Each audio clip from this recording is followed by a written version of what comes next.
Assalamualaikum warahmatullahi wabarakatuh. Baik, di sini saya Zelvi Anggraini dengan NIM 20112901000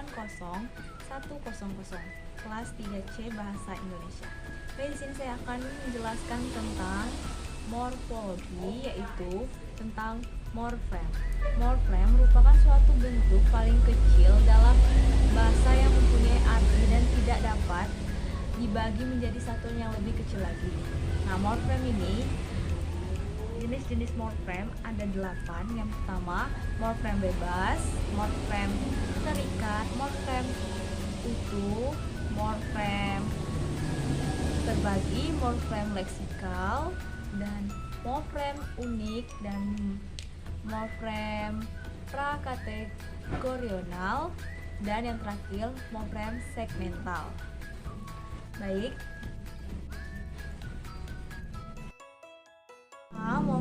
jenis morfem berdasarkan bentuknya, yaitu morfem bebas dan morfem terikat. Morfem bebas adalah morfem yang bisa berdiri sendiri dari segi makna, yang tidak harus dihubungkan dengan morfem lainnya. Morfem bebas juga dianggap sebagai morfem yang memiliki potensi untuk dapat berdiri sendiri pada suatu bangun kalimat. Seluruh kata dasar tergolong sebagai morfem bebas. Contohnya, kursi, ini kayu maharoni. Kursi di sini merupakan morfem bebas yang terdiri dari satu morfem. Saya belum menikah.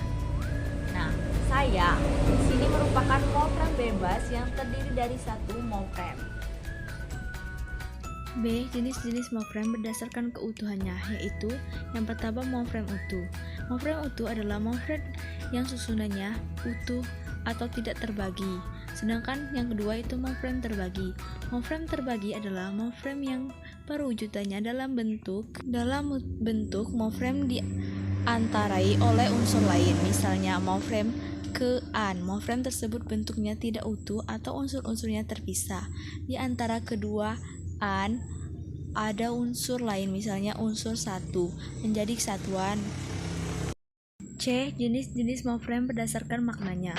Berdasarkan maknanya, morfem dibedakan menjadi dua, yaitu morfem bermakna leksikal dan morfem tidak bermakna leksikal.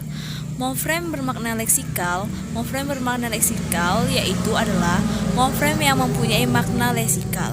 Makna leksikal adalah makna kata atau leskem sebagai lambang benda, peristiwa, objek, dan lain-lain. Contohnya, morfem ikan, ku, jalani, dui, rumah, buku, dan ilmu. Morfem bermakna leksikal tidak sama dengan morfem bebas. 2. Yaitu morfem tidak bermakna leksikal adalah morfem yang tidak mempunyai makna leksikal tetapi mempunyai makna gramatikal. Makna gramatikal adalah makna yang muncul sebagai akibat hubungan antara unsur-unsur gramatikal dalam satuan gramatikal yang lebih besar. Misalnya, hubungan morfem dan morfem dengan kata dan kata lain dalam frasa atau klausa. Frasa, dalam klausa atau kalimat.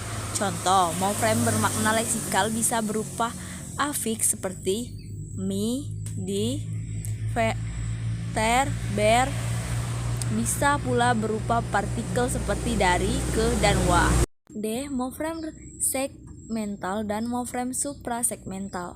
Morfem segmental yaitu adalah morfem yang terjadi dari fonem segmental atau dapat dibagi. Contoh, morfem meja.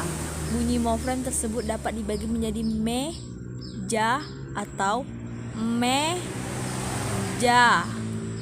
Yang kedua yaitu morfem suprasegmental.